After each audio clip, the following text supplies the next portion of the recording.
Hey, I just wanted to take a couple of minutes and talk about a topic that I actually covered a little bit earlier on the Died For You Ministries Facebook page. I did a live video today, but I just kind of wanted to touch on it again and just kind of pull it together a little bit more succinctly, and also just hit on some key points that God really brought together for me as I was sort of pondering everything that he'd said a little bit later. And that's, so basically the topic is how to follow God's leading.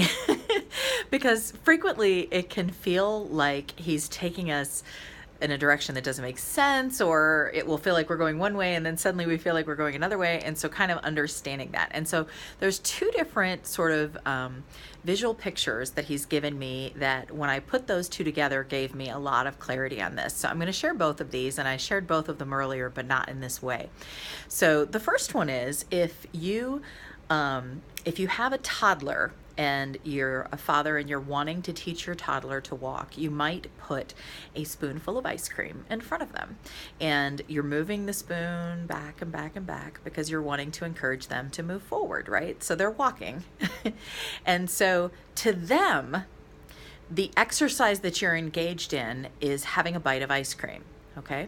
But the real thing that is happening there is the child is learning how to walk.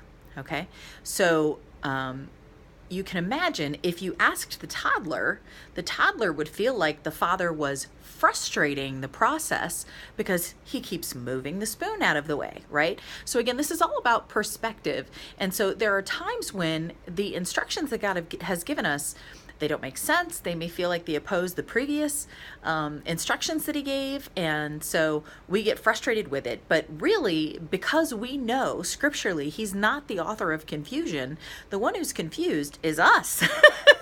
It's our understanding that's confused. But again, remember, obedience is not based on understanding, right? So if we lay down our idol of needing to understand, we can be obedient regardless of whether we get why he's telling us to do something or not. Okay, so that's the first word picture. But then again, the other one that he gave me was about with a sailboat tacking. Okay, so if it's moving forward into the wind, you can't go head straight into it. Okay, so instead you'll go this way, then you'll go that way, then you'll go this way. And so like you're doing like a zigzag back and forth, right? But you're making forward progress. Okay, in the same way, God will do that to us, where he doesn't have us going directly. And sometimes it's because we wouldn't understand how to get from point A to point B. Sometimes there's things that he wants us to hit along the way. Whatever the reasons, again, we don't have to understand, we have to obey. So our job is to continue on the trajectory he put us on. So we go this way until he nudges us that way.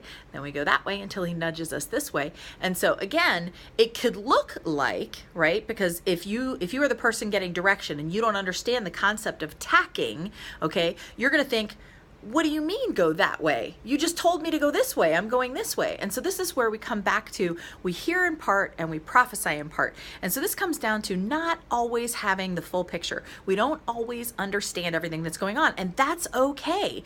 He does. And so this comes back to faith, right? This is about us trusting him, and trusting me. His ability to lead us exceeds our ability to mess it up.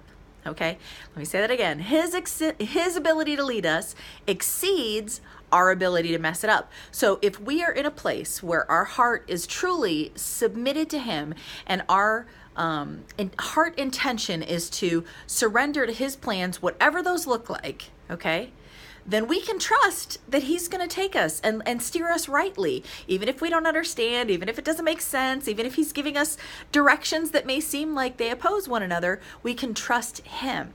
And so again, we hear in part, we prophesy in part. So all of this comes down to holding what you hear loosely. And so when you hold it loosely, you're just like, God, this is what I believe you said, and I'm acting on this instruction until you tell me something else. And then just being open to hear that something else. So anyway, hopefully that blesses somebody, and hopefully that encourages you that you're not crazy if you've been getting, what you feel like is a conflicting piece of information. And so just seek him and trust him to lead you. Trust that he's going to tell you, and trust that he won't lead you amiss. Anyway, hopefully that blesses somebody, and I hope you have a wonderful day. God bless you. Bye-bye.